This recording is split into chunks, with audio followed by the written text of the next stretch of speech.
Boa noite a todos, graça e paz. E mais uma vez estamos nós aqui para estudarmos a palavra de Deus, e hoje o assunto é o arrebatamento da igreja e a segunda volta de Cristo.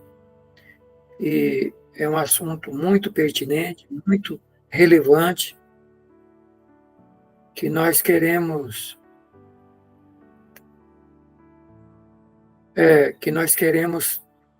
transmitir, compartilhar com vocês. Tem a ver com os dias que estamos vivendo. É um assunto que tem gerado discussões, entendimentos diferentes sobre o arrebatamento da igreja. Tem gente que não quer nem falar, nem tratar disso, nem se preocupar com isso. Tem gente que acha que Jesus Cristo vai demorar a voltar, que não precisa se preocupar com isso, não precisa falar sobre isso, nem estudar sobre isso. Tem gente que acha que o assunto é muito complicado e não quer gastar tempo com isso. Outros já gostam do assunto, se preocupam com o assunto, só pensa nisso. Tem igrejas e até muitos cristãos que estão preocupados, que vivem, que estão, só falam na segunda volta, só falam nos sinais da volta de Cristo, olhando para as coisas que estão acontecendo e estão muito preocupados com a volta de Cristo. E há um terceiro grupo de pessoas que fazem confusão, misturam a segunda volta de Cristo com o arrebatamento da igreja e com a grande tribulação. E a gente quer, queridos, passar um pouco, conversar com vocês um pouco sobre esse assunto, olhando para a Bíblia, vendo o que a Bíblia fala. E há três correntes também teológicas de interpretação disso. Há aqueles que acreditam que existe o arrebatamento da igreja e que vai ser antes da grande tribulação. Esse grupo, que é a maioria dos cristãos, é denominado de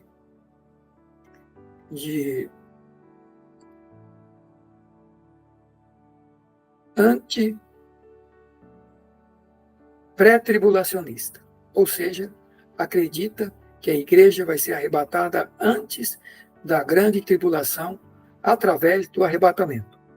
Já tem um segundo grupo de teólogos que entende que a igreja vai ser arrebatada no meio do período da grande tribulação, e são chamados de mid-tribulacionista, porque entende que a igreja será arrebatada no meio da grande tribulação. E um terceiro grupo que entende que não vai ter, que o arrebatamento e a segunda volta de Cristo é tudo a mesma coisa, é após a grande tribulação, e esse grupo é chamado de pós-tribulacionistas. Vamos ver o que a Bíblia diz sobre esse assunto? Você abra sua Bíblia aí. O primeiro assunto que a gente baseia o estudo de hoje é 1 Tessalonicenses, capítulo 4, versículo 13 a 18. E o apóstolo Paulo fala o seguinte: porque o mesmo Senhor descerá do céu com alarido, com voz de arcanjo e com a trombeta de Deus, e os que morreram em Cristo ressuscitarão primeiro. Depois nós, ou aqueles que estiverem vivos, seremos arrebatados juntamente com eles nas nuvens, a encontrar o Senhor nos ares, e assim estaremos para sempre com o Senhor. O primeiro texto que a Bíblia menciona sobre o arrebatamento é esse, onde o apóstolo Paulo descreve o arrebatamento como um evento no qual os mortos em Cristo vão ressuscitar primeiro.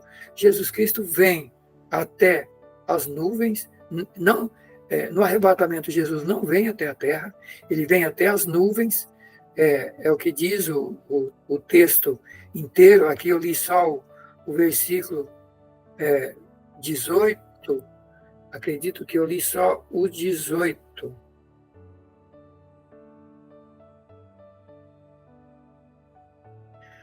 Eu li apenas o versículo 18, mas se a gente pegar o texto todo do 1 Tessalonicenses, a gente vai ver algumas coisas interessantes que eu quero até falar com vocês aqui, 1 Tessalonicenses 4, que o apóstolo Paulo fala assim, eu li o 16 em diante, porque o mesmo Senhor descerá do céu com alarido e com a voz do arcanjo. Mas o versículo 15 diz assim, dizemos-vos, pois, pela palavra do Senhor, que nós, os que ficarmos vivos para a vinda do Senhor, não vamos preceder os que já morreram, porque o mesmo Senhor descerá do céu com alarido, com a voz do arcanjo, com a trombeta de Deus, e os que morreram em Cristo ressuscitarão primeiro. Jesus Cristo vem até as nuvens, ele dá sua palavra de ordem, ele vem até as nuvens, ele vem, não vem sozinho, ele vem até as nuvens com aqueles que já morreram, os corpos dos que morreram estão na sepultura, mas o espírito deles está no céu com o Senhor. Cada pessoa que morreu, que já morreu, mas morreu com Cristo, morreu salva, o corpo está no túmulo, mas o espírito está com Deus. É um outro estudo sobre isso, mas o espírito está com Deus. Por isso que o versículo 14, do mesmo capítulo 4, diz assim, se cremos que Jesus morreu e ressuscitou, assim também aqueles que em Jesus dormem, ou seja, que em Jesus morreram, Deus os tornará a trazer com ele. Então, Jesus Cristo, no arrebatamento, vem à terra, desce do céu e vem à terra com aqueles que já morreram. Só que eles estão em espírito e eles vêm para a terra junto com Cristo para passar pela ressurreição. Eles vão ressuscitar, o corpo deles vai se unir ao espírito, vão receber um corpo glorioso, imortal, semelhante ao de Jesus, e eles, ao passar pela ressurreição, como diz o versículo aí, ao passar pela ressurreição, eles são levados até onde Jesus está, nas nuvens, e depois, quem estiver vivo nesse dia, vai ser arrebatado. Quem está morto, vem com Cristo, o espírito dessa pessoa vem com Cristo, ressuscita, passa pela ressurreição do corpo, recebe um corpo glorioso, vai até as nuvens, espera o arrebatamento daqueles que estão na terra, mas estão vivos ainda. Aí a segunda coisa que acontece, o arrebatamento daqueles que estão vivos, se unem a esse grupo que está nas nuvens com Jesus, e aí o Senhor pega os dois grupos, os que morreram e ressuscitaram, e os que estão vivos e são arrebatados, o Senhor leva para o céu. Tudo isso antes da grande tribulação,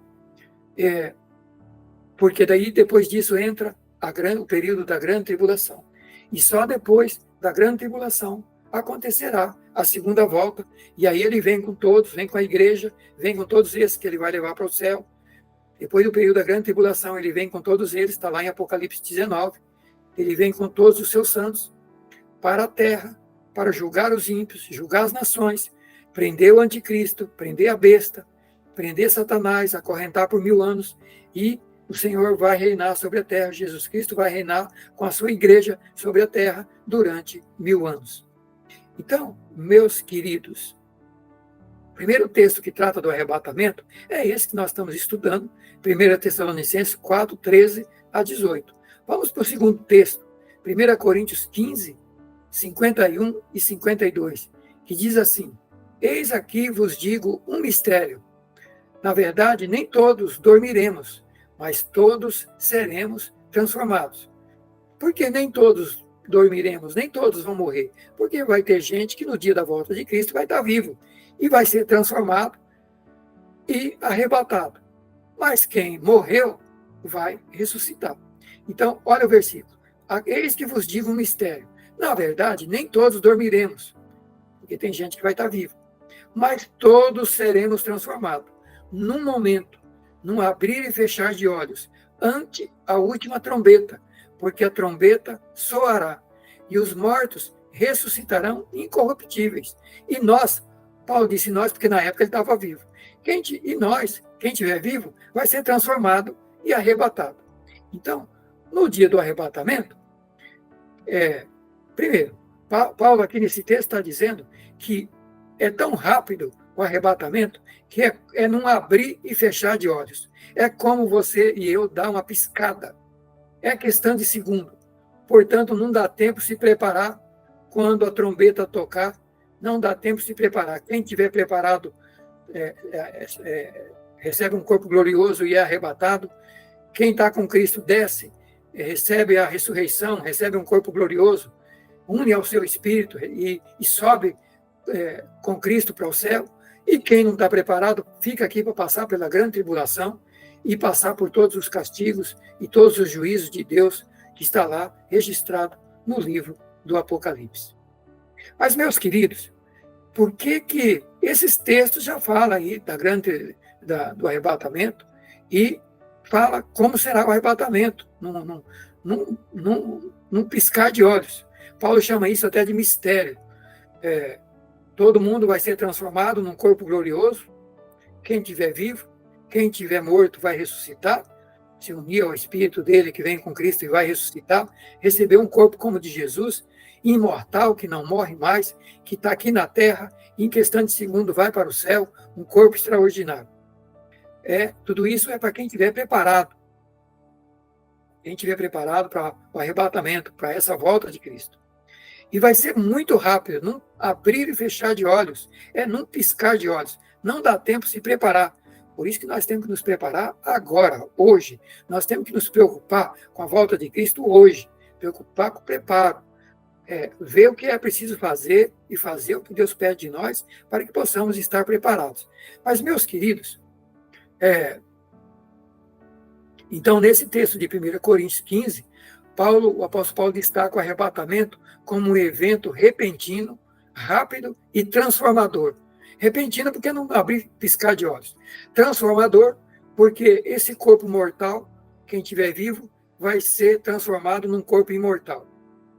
Quem morreu vai ressuscitar e receber um corpo imortal.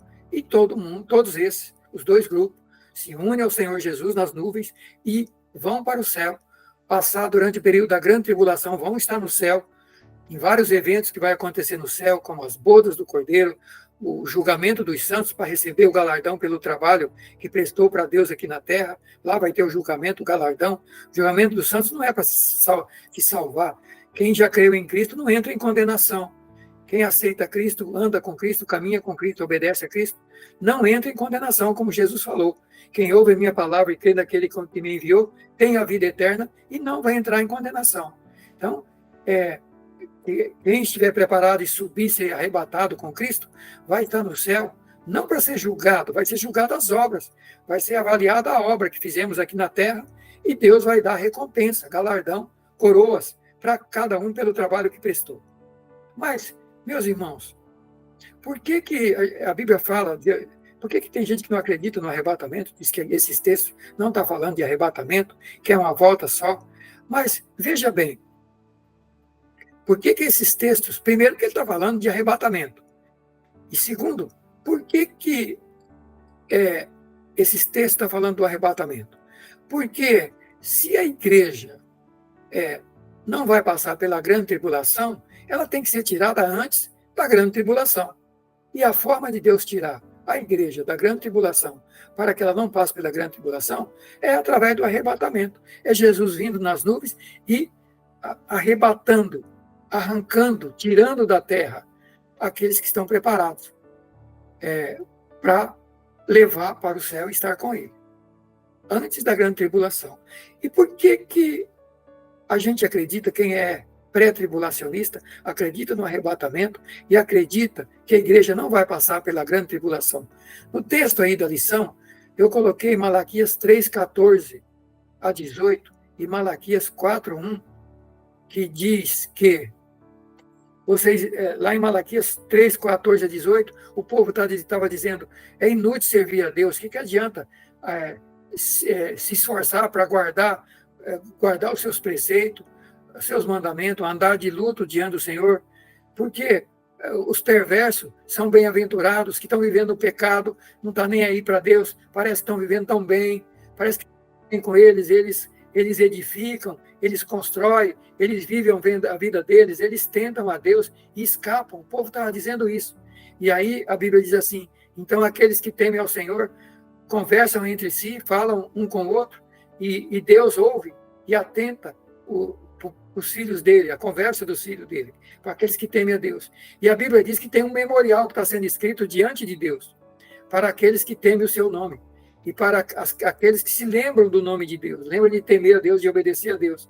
E aí o Senhor passa uma mensagem aí: eles serão meus, diz o Senhor dos exércitos, naquele dia. Qual dia? O dia que está para vir, o dia que no capítulo 4, daqui a pouco a gente vai ver, o dia que vem ardendo como forno, o dia o período da grande tribulação. Naquele dia o Senhor está dizendo: eles serão meus, diz o Senhor, e naquele dia serão para mim joias. Quem tem uma joia preciosa, protege e guarda. Portanto, Deus está dizendo que naquele dia Ele vai proteger suas joias. As suas joias serão protegidas. Poupá-los-ei como um homem poupa o seu filho que o serve. Então, Deus está dizendo aqui que vai poupar os seus filhos que lhe servem desse grande dia que vem, que é a grande tribulação. Então voltareis e vereis a diferença entre o justo e o ímpio, a diferença entre quem serve a Deus e quem não serve. Portanto, esse texto está deixando bem claro que Deus não vai botar no mesmo balaio, na mesma caixa, o ímpio que está vivendo aí, virando as costas para Deus, zombando de Deus, só vivendo aqui, não está preocupado com a eternidade, não está preocupado de temer a Deus, de se preparar, de aceitar Jesus, de crer no Evangelho, de andar com Deus, não quer saber de Deus. Então Deus está dizendo aí: naquele dia, os meus, os que temem o meu nome, são joias. E joias, quem tem joia, protege, guarda, não deixa em qualquer lugar.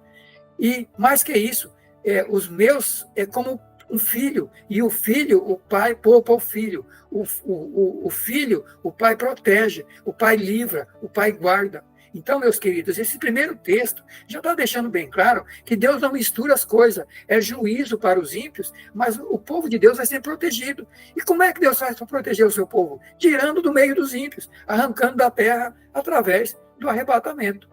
É isso que Malaquias está dizendo. Agora, olha o capítulo 4 de Malaquias.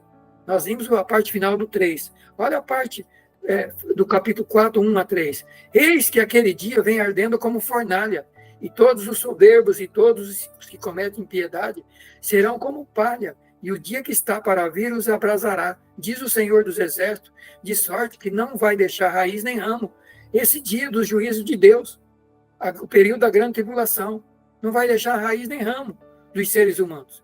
Mas para vós, os que temeis o meu nome, nascerá o sol da justiça, e cura trará nas suas asas. Saireis, saltareis como bezerro de estrebaria. Vocês vão estar pulando, saltando de alegria nesse dia. Por quê? Porque vocês vão estar protegidos.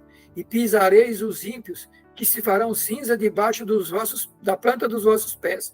Naquele dia que estou preparando, diz o Senhor. Portanto, esse texto deixa bem claro que Deus vai arrancar da terra os seus filhos que o temem antes desse grande e terrível dia. Portanto, através do arrebatamento. Está deixando indiretamente, é uma mensagem indireta, de que para tirar da terra os seus é através de algo como o arrebatamento. E outra coisa, está deixando claro que Deus não coloca no mesmo balaio. Então, quem vai ficar para a grande tribulação? Os que não levaram Deus a sério, seja os ímpios do mundo, seja aqueles que estão dentro da igreja que não estão levando Deus a sério, que não temeu a Deus. A palavra de Deus entrou no ouvido, saiu no outro, não levou Deus a sério, não se preparou. Não se preparou. Então, queridos, esse é o primeiro texto que fala que a igreja não vai passar pela grande tribulação. Será, portanto, tirada através do arrebatamento. Segundo texto, Lucas 21, 34 a 36. Diz assim: olhai por vós mesmos, não aconteça que os vossos corações se carreguem de glutonaria, de embriaguez, dos cuidados da vida, e venha sobre vós de improviso aquele dia, porque virá como um laço sobre todos os que habitam sobre a face da terra. A volta de Cristo vem como um laço. Vigiai, pois, em todo o tempo, orando para que sejais havido digno de evitar todas essas coisas que vão acontecer e estar em pé diante do Filho do Homem. O Senhor disse que é para tomar cuidado, para que os cuidados desse mundo, os cuidados com com as comidas, com as festas, com as coisas, com os cuidados da vida. Tem gente que a vida deles é só satisfazer os desejos carnais, comida, bebida, festa, sexo, e por aí, divertimento, diversão, e por aí vai. Ou então só cuidado da vida, só trabalho, só ganhar dinheiro, e não se prepara. E daí Cristo volta de improviso e ele não está preparado. E o Senhor está dizendo que essa volta vem como um laço, vem rápido, não dá tempo de se preparar. Se quiser preparar, temos que nos preparar agora. Vigiai, pois em todo o tempo, ele está dizendo. Vigia, se cuida, se prepara, orando, buscando a Deus. Para quê? Para que vocês possam ser havidos por digno de evitar de passar por tudo isso. Ou seja, o próprio Jesus aqui, em Lucas 21, está dizendo que é para a gente se preparar e vigiar para poder evitar de passar pela grande tribulação, de passar por tudo isso que vai acontecer e estar em pé diante do Senhor. Portanto, é mais um texto que agora Jesus dizendo que os que é dele vai ser tirado antes da grande tribulação, vão ser havidos por digno de evitar tudo isso. Como? Sendo tirado aqui da terra. E como é que ele vai tirar? Arrebatando. Então a gente faz esse comentário aí no estudo que eu passei para vocês, e quem está ouvindo aqui, que quiser o rascunho do estudo, é só entrar em contato com a gente, ou pelo WhatsApp, ou pelo e-mail, que está aí no YouTube, tem o nosso contato, a gente manda para vocês o rascunho do estudo com todos esses textos. Próximo texto, falando ainda que a igreja vai ser, quem estiver preparado, vai ser, não vai passar pela grande tribulação.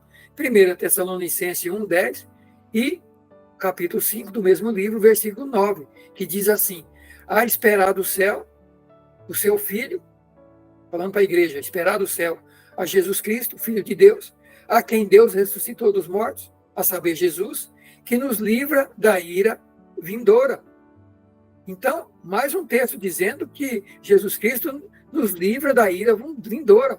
Quem aceita Cristo, quem anda com Deus, quem se torna filho de Deus e caminha com Deus, não vai passar pelo juízo de Deus para o mundo. Jesus Cristo veio para nos salvar, nos libertar, e para que a gente não entre na condenação daqueles que não querem saber de Deus. Agora, ao segundo texto, 1 Tessalonicenses 5:9. Porque Deus não nos destinou para a ira. O apóstolo Paulo falando para a igreja de Tessalonicenses, ou igreja de Tessalônica. Porque Deus não nos destinou para a ira, mas para a aquisição da salvação por nosso Senhor Jesus Cristo. Deus não destinou seus filhos para a ira. A ira é para aqueles que não querem se tornar filho de Deus, é para os ímpios, é para aqueles que rejeitam a Deus, abandonam o evangelho, desprezam a Deus, sua palavra, seu povo, aqueles que não querem saber de Deus, seja os que estão no mundo, seja os que estão dentro da igreja, que não estão levando Deus a sério. Mas aqueles que estão esperando o Senhor de verdade, se preparando, Deus não destinou o seu povo para a ira, mas para a aquisição da salvação. Terceiro texto, Apocalipse 3:10. Como guardaste a palavra da minha paciência, também eu te guardarei da hora da tentação, ou da provação, em outra tradução, que há de vir sobre todo o mundo, para tentar os que habitam na face da terra.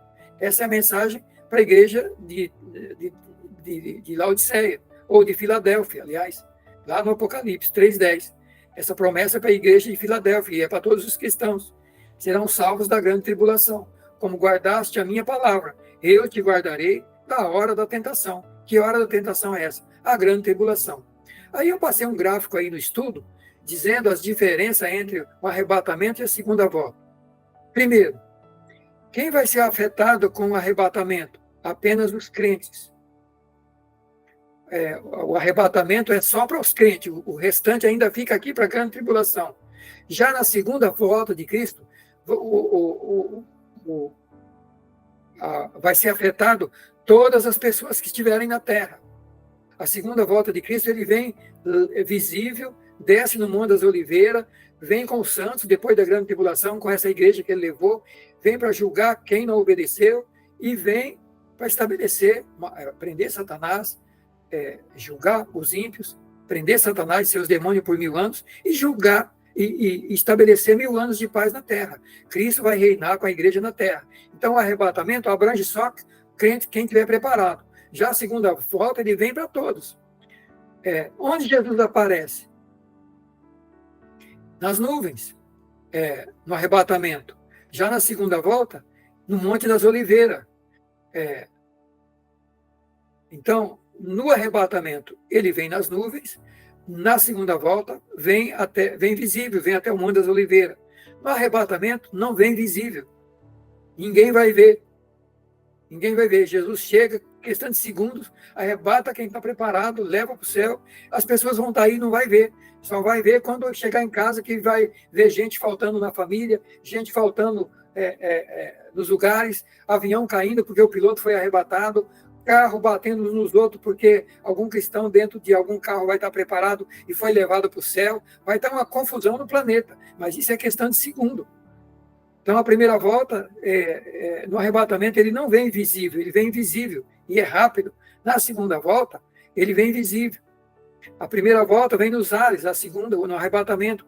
Na segunda volta, vem no Monte das Oliveiras. No arrebatamento, vem antes da grande tribulação. Já na segunda volta, vem depois da tribulação. Na primeira volta, que é o arrebatamento, ele vem buscar os santos para levar para o céu. Já na segunda volta, depois da grande tribulação, ele vem para a terra com os santos para estabelecer o reino milenar. E, como já falei aí para cima, no arrebatamento vem invisível para todo mundo, e no arrebatamento vem invisível para todo mundo, só quem está preparado é que vai ver e vai ser levado pelo Senhor. Já na segunda volta, ele vem visível para todo mundo. Então, querido, eu coloco no estudo aí também as três interpretações da teologia, que eu já citei para vocês, e aí do propósito do arrebatamento. Qual que é o propósito do arrebatamento? Levar a igreja de Cristo, os santos, para os céus, evitar que eles passem pela ira de Deus, que vai ser derramada sobre os ímpios na terra, durante a grande tribulação. A ira de Deus, o juízo de Deus com aqueles que rejeitaram o evangelho, daqueles que, como as virgens loucas, não se prepararam de forma adequada para o arrebatamento da igreja. Segunda coisa, unir os santos e levá-los para o céu, para as mansões celestiais e para estar com ele lá durante o período da grande tribulação, nas bodas do Cordeiro e também na festa dos galardões e por aí vai. Além disso, qual é o objetivo do arrebatamento? Trazer corpo glorificado para os santos de Deus. Cada um dos filhos de Deus que estiver preparado nesse dia vai receber um novo corpo glorificado e vai ser arrebatado um corpo que não morre mais, um corpo que não sente mais dor, um corpo que não adoece mais, um corpo glorificado. Então, esse é o terceiro propósito do arrebatamento. E o quarto propósito, iniciar os eventos finais do plano de redenção de Deus. Então, meus queridos irmãos, era por hoje essa introdução aí sobre o arrebatamento da igreja. E eu quero orar com vocês e a gente encerra com a gravação aqui, essa primeira parte. Obrigado, Pai, pela tua palavra. Obrigado por essa mensagem sobre o arrebatamento da igreja. Eu intercedo para que cada irmão que ouviu e que vai ouvir essa palavra possa compreender. Santo Espírito, abre a visão, abre os nossos olhos, nos incomoda, nos inquieta, para que possamos entender o propósito do arrebatamento, o propósito da segunda volta de Cristo e o propósito da grande tribulação. Que possamos entender, Senhor, que os teus santos não entrarão na grande tribulação e, Senhor, não vão estar aqui na terra durante os julgamentos, os juízos da grande tribulação. Abre os nossos olhos, abre a nossa visão e que possamos estar firmes, tranquilos, confiantes de que a igreja de Cristo será levada, arrancada da terra, antes dessa catástrofe que virá sobre o mundo inteiro, narrado lá no Apocalipse. Senhor, que cada irmão, que cada pessoa que participou desse breve estudo possa estar sendo tocada, incomodada e com a visão sendo aberta e aguçada para estudar mais sobre esse assunto. Abençoe cada família, abençoe cada lar, visita cada um aonde estiver. Senhor, se tem alguém enfermo, leva a cura. Se tem alguém desanimado, dá força, produz ânimo, produz fé. Senhor, se tem alguém perdido longe do Senhor, traz de volta, salva, incomoda, faça com que essa pessoa possa tomar a decisão de aceitar Cristo e voltar para o Senhor. E se tem alguém que está desviado dos teus caminhos, Senhor, que possa rapidamente tomar a decisão de voltar para o Senhor e se preparar, porque o arrebatamento é tão rápido, é um piscar de olhos, não dá tempo de se preparar. Oramos e agradecemos em nome de Jesus. Amém e amém.